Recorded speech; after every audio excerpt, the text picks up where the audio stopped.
Okay, I'm up here in snowy Erie, Pennsylvania. It's below freezing. It's like upper 20s, or no, lower 20s. And listen to this. I'm supercharging right now, and I've heard this sound before when I was supercharging and it was really hot, trying to cool down the batteries.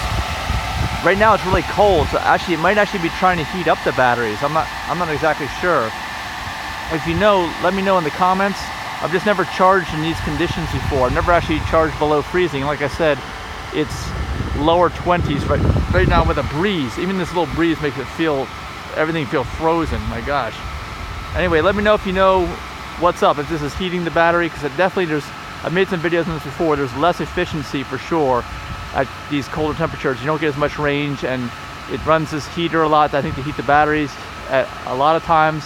And also, of course, to heat the cabin. I think the heat is less efficient than the air conditioning of the cabin.